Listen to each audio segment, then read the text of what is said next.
Hare Krishna.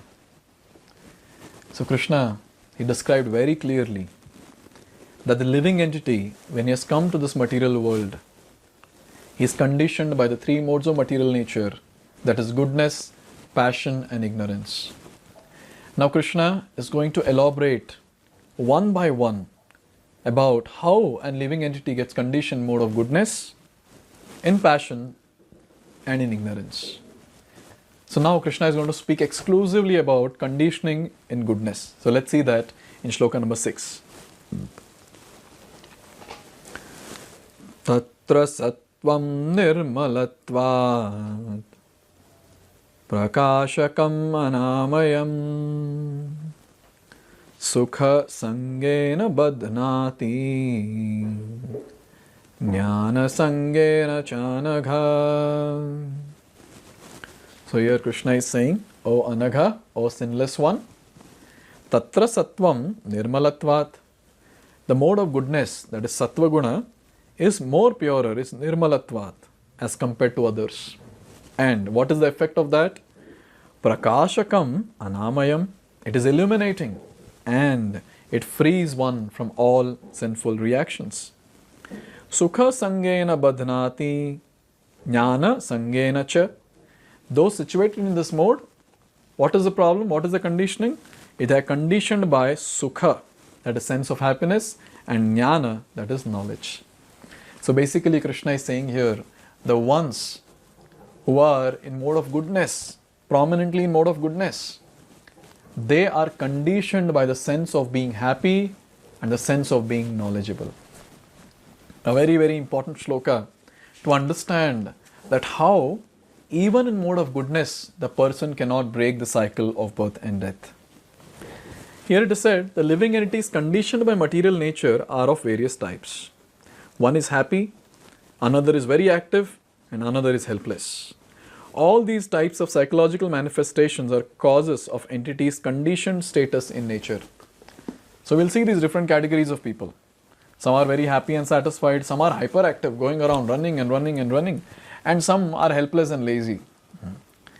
So they are all conditioned by the three modes of material nature, and one of the modes will be prominent, either goodness, passion or ignorance. So now we are discussing the personalities or people who are conditioned by mode of goodness prominently. So here it is said that the effect of developing the mode of goodness in the material world is that one becomes wiser than those otherwise conditioned. A man in the mode of goodness is not so much affected by material miseries, and he has a sense of advancement in material knowledge. So these people who are there, who are in mode of goodness, somehow by Lord's mercy, their previous activities have been pious, and they're pretty pious, they're having good pious credits. So because of that, the material miseries are very less. They will not have miseries or some shortage when it comes to food, shelter, clothing, or when it comes to the health issues or whatever. So they are the ones who have comparatively less miseries. Miseries will be there, but comparatively less. So because of that, what happens? In this world, when the absence of misery is there, people consider it as happiness. So they have that sense of happiness that yes, I'm happy. And another thing that happens with them is, since they are pious, they get various other things. Like it is said by Kunti Maharani that Janma, Aishwarya, Shruta and Shri, these four are given to pious people. So Janma is high birth, Janma Aishwarya is opulence, wealth, then Janma Aishwarya, Shruta, good education, and Shri, beauty. So here, this Shruta, that is there, the education. So this education that they get, and somehow they are able to grasp also various things, the various material knowledge that is there. They feel that they have advanced very much in knowledge, that is material knowledge. So here it is said that the representative type is the Brahmana.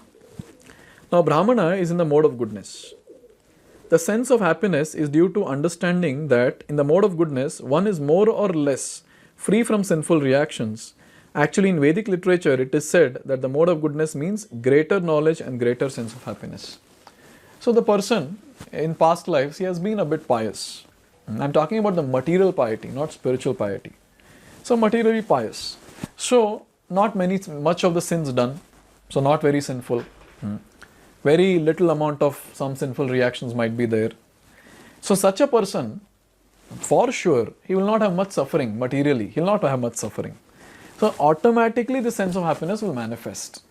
He will have a good family. He will have good, honest, humble children, a very nice wife or husband, good relatives, monetarily not much problem, and so many other things when it comes to the material platform. So pretty good, pretty stable. But it's a problem. It's a big problem. We see many people like this who are materially very much satisfied, and because of that something great or some great disaster happens in their life. What is that?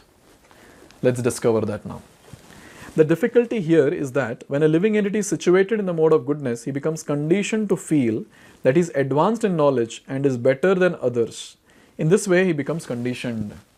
Now, when he has more knowledge, he thinks that he is advanced in knowledge. And what happens? I am better than everyone. The pride creeps in. And he's already attached. He's attached, for being by the sense of happiness. So this attachment and jnana, the attachment and the pride, because of having the knowledge, the attachment and pride, they're actually symptom of passion. So slowly the person gets drifted. And what happens? The same jnana becomes the source of ajnana. This is pretty humorous, but this is what is the fact. Here it is said, the best examples are the scientists and philosophers. Each is very proud of his knowledge, and because of they generally improve their living conditions, they feel a sort of material happiness. This sense of advanced happiness in conditional life makes them bound by the mode of goodness of material nature. As such, they are attracted towards working in the mode of goodness, and as long as they have an attraction for working in that way, they have to take some type of body in the modes of nature. So this is what happens. Now people who are in the mode of goodness, working in the mode of goodness, feeling that I'm more advanced than others in knowledge and so on and so forth. So because of that, what happens? They feel they're pretty satisfied. And then suppose they have more material knowledge, they learn more also, because they might have some skills and all that talent, etc. So because of all this, the person becomes satisfied in this world and he thinks he's settled in this world. And actually, because of this conditioning of being happy and being so-called knowledgeable person, the person becomes settled in this material world for a long, long time. Because now, this person has to take birth after birth after birth. Maybe in the mode of goodness bodies, but still he has to take birth. Still he's shackled in this world. This is what is the thing that we need to understand. But this shackle, the problem is this shackle is made up of gold. The shackle chain which is there, they're made up of gold, and the person thinks, oh, that's very nice. That's very nice. So it's very clear from this particular shloka that even people in the mode of goodness are conditioned, and because of their conditioning, they will never explore devotional service. And it will be very difficult for them to take up devotional service. But the ones who take it up, they have, already they are very pious, already the things are very nice. So once they take up devotional service, they can just march very fast on this path.